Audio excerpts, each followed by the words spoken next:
Madame Alexandra David-Nel, 1868-1969. Exploratrice, orientaliste, bouddhiste, tibétologue, écrivaine, cantatrice, féministe, anarchiste, franc-maçonne. 100 vies en 100 ans. Louise Eugénie Alexandrine Marie David est née le 24 octobre 1868 à Saint-Mandé dans le Val-de-Marne, de père français et de mère belge. Sa mère ultra-catholique voulait un fils qu'elle voyait déjà prêtre, d'où une immense déception et une éducation dépourvue d'amour pour la petite Alexandrine. À l'âge de 2 ans, elle a déjà un caractère bien affirmé et fait sa première fugue. À 6 ans, avec sa famille, elle quitte Paris pour Ixelles en Belgique. De nombreuses fugues, dont celle à 15 ans, 1883, vers l'Angleterre, ce qui lui permettra d'apprendre l'anglais. À 20 ans, elle devient chanteuse lyrique de manière professionnelle et obtient un premier rôle de soprano, en 1988. À 21 ans, elle reçoit le premier prix de chant théâtral français. À 24 ans, en 1892, Alexandra se rend pour la première fois en Inde.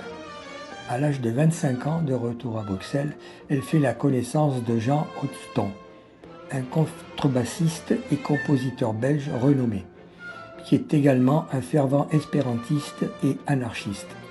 Plus tard, en 1904, elle collaborera avec lui pour composer un opéra intitulé Lydia. En 1894, à 26 ans, elle rencontre Jacques-Élisée Reclus, 64 ans, géographe anarchiste, un ami de son père. Une forte amitié se noue entre eux et il aura sur sa jeune admiratrice une certaine influence.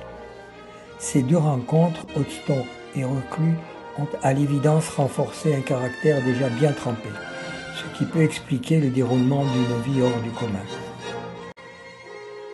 À 30 ans, en 1898, Alexandra rencontre Philippe Nel, 37 ans, à Tunis, ingénieur de la compagnie de chemin de fer Beaune-Guelma. Leur union fut célébrée 6 ans plus tard, le 4 août 1904. À 43 ans, Alexandra part pour le Sikkim, petit état de l'Inde niché entre le Bhoutan, le Tibet et le Népal. Les relations avec son mari deviennent alors épistolaires. Leurs lettres témoignent d'une forme de respect mutuel et d'une volonté de maintenir un lien, malgré l'éloignement et les difficultés. À 45 ans, Apfour Yongden, 13 ans, rentre à son service. Il ne la quittera plus. Compagnon de tous ses voyages, elle l'adoptera à 61 ans, en 1929. Elle rencontrera aussi le 13e Dalai Lama. Expulsée du Sikkim, elle ira en errance à travers la Birmanie, le Japon, la Corée et la Chine. À 50 ans, elle s'installe au monastère de Kumbum, au Tibet, à 2700 mètres d'altitude pendant 2 ans et demi.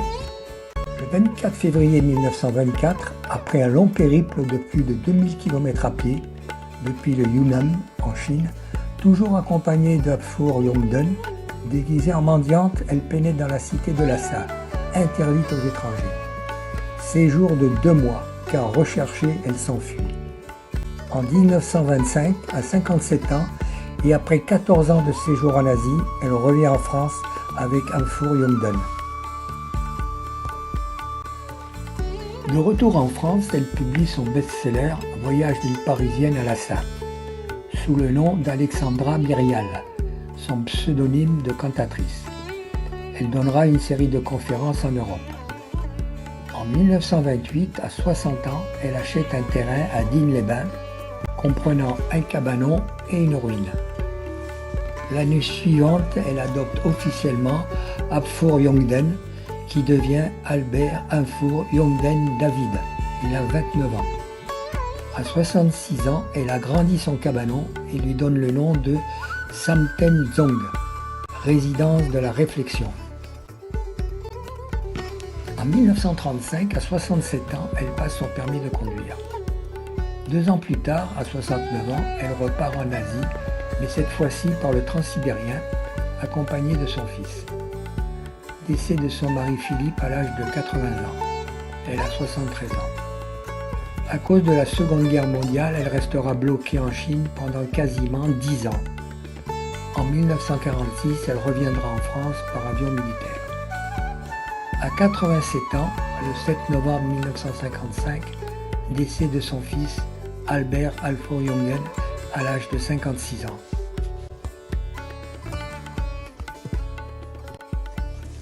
En 1959, Alexandra a 91 ans. Marie-Madeleine Perronnet, âgée de 29 ans, entre à son service en tant que dame de compagnie et accessoirement de secrétaire. À partir de cet âge, Alexandra prend l'habitude de dormir en position assise. Dans certaines communautés bouddhistes, cette position permet de se rapprocher du divin. À 96 ans, Alexandra est faite commandeur de la Légion d'honneur. Madame Alexandra David-Nel s'éteint à Digne le 8 septembre 1969, à presque 101 ans, dans sa maison Santenzone. Elle sera crématisée comme le fut son fils, et Marie-Madeleine Perronnet ira à Bénarès disperser leurs cendres dans le Gange.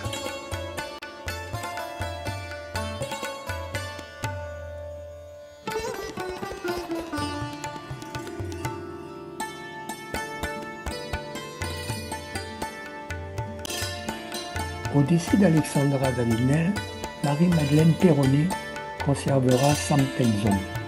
Elle en fera un véritable musée à la gloire d'Alexandra. Elle éditera de très nombreux documents, lettres, livres, en continuant son travail de secrétaire. Mes parents m'ont donné la vie, Alexandra m'a donné le reste. Elle décédera le 24 avril 2023 à l'âge de 93 ans. Le musée se visite toujours sous la responsabilité de la mairie de Digne. Et pour terminer, voici quelques photos qui valent mieux que de longs discours.